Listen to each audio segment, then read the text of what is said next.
মা একটা লোক নিয়ে ওখানে দেখে যে এই বারান্দার মধ্যে একটা ছাগল মরা অবস্থায় আর মেয়েটা মরা অবস্থায়।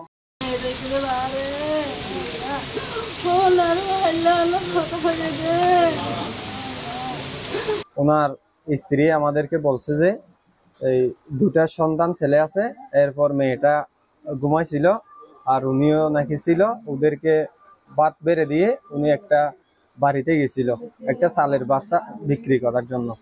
কালকে এই বাজার করবে একটা, আমি আপনারা ভাত খান, আমি একটা চালের বস্তা বিক্রি করার জন্য একটা লোক দেখি। তো এসে দেখে ওনার পিছনে পিছনে দুটা সন্তান, ওনারা একটু চালাক হয়েছে, দৌড়ে এসে মাকে নাকি বলছে যে মা আমাদেরকে আব্বু একটা এই লোহা দিয়ে আক্রমণ করার চেষ্টা করছে, আমরা চলে যাচ্ছি। তো মা একটা লোক নিয়ে ওখানে দেখে যে এই বারান্দার মধ্যে একটা ছাগল মরা অবস্থায় আর মেয়েটা মরা অবস্থায়। তো উনি কি করছে, তারপর ওনার আত্মার রক্ষার জন্য দৌড়ে এসে দোকান থেকে মানুষ ডেকে নিয়ে ওখানে আমরা দেখতেছি এই মেয়েও নেই ছাগলও নেই, এই ভিতরে লক দিয়ে উনি ওখানে বসে আছে আর কি। তো আমরা কি করছি, আমরা এই বাড়ির উপরের এই টিন আছে যে টিন চিরে ওখানে ঢুকছি। ঢোকার পর আমরা খোঁজাখুঁজি করছি, দেখি নাই। শেষ পর্যায়ে আমরা ওনাকে দেখছি কাঠের নিচে লুকিয়ে আছে। তো ওখান থেকে আমরা ধরছি, ধরার পর ওনাকে আমরা জিজ্ঞাসাবাদ করছি।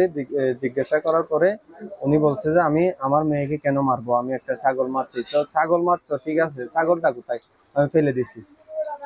তো এর পর্যায়ে আমরা ওর ঘটনা শুনে তারপরেও বিশ্বাস হচ্ছে না যে, কারণ ওখানে তো মগজ দেখা যাচ্ছে, রক্ত দেখা যাচ্ছে। তারপর আমরা কয়েকটা লোক দিয়ে এই খালের মধ্যে আমরা তল্লাশি করতেছি, করার পরে পরে একটু ওইদিকে গিয়ে তাপের মধ্যে মেয়েটাকে পাওয়া গেছে। তারপর উনি বলছে যে ঠিক আছে আমি মেয়েকে মারছি।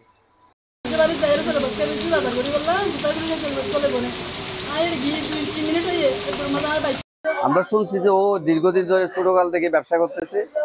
ও কোনার বাজারে ওনার দোকান ছিল। তো অনেকদিন যাবত দেখতেছি উনি এই এলাকার প্রতিষ্ঠিত একজন ব্যবসায়ী। তো মাঝে মধ্যে শুনতেছি মাজারে যেত, ওর শ্বশুর শাশুড়ির হাত ধরে নাকি এদের পরিচিত মাজার ছিল, ওখানে গেছে মাছ ভান্ডারিতে, চিরঙ্গে মাছ ভান্ডারিতে যাইতো। তো শুনলাম যে ওখানে গিয়ে মাঝে মধ্যে যেতে এলাকার কিছু মানুষজনে নিয়ে যেত সাথে করে। তো শুনলাম যে ওখানে মাদক আসক্ত হয়ে গেছে।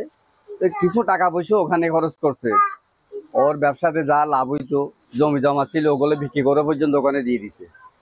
তো যখন দেখলো যে ওর টাকা পয়সা সবগুলো সব সম্পত্তি চলে যাচ্ছে, আস্তে আস্তে মাদকের দিকে আরো বেশি ঝুঁকে পড়লো। ঝুঁকে পড়ার পরে দেখলো দোকানপাট বিক্রি করে দিছে। এর মধ্যে ও মাতাল হয়ে গেছে। কিছুদিন আগে, বছর দেড়েক আগে শুনলাম যে এখানে একটা চাকমা বাড়িতে এই আছে বন্যা বলি আমরা, এটার হয়তো সাধু ভাষা কি বলে জানি না, শুকর মারছে, শুকরটা মারা গেছে। আর একটা চাকমা ছেলের হয়তো ছুরি দিয়ে আঘাত করার পরে ও সুস্থ হয়েছে দীর্ঘদিন পরে। এরপরে দীর্ঘদিন মাস দেড়েক মনে হয় জেলে ছিল। ওখান থেকে ছড়ে আনার পরে ওখানে মাদক নিরাময় কেন্দ্রে দিছিল ওরে। দেওয়ার পরে শুনলাম যে ওখান থেকে নিয়ে আসছে। তো জীবনযাপন করতেছে স্বাভাবিক দেখলাম। আমিও এখানে দোকানপাটে আসে, সবার সাথে মিশতেছে।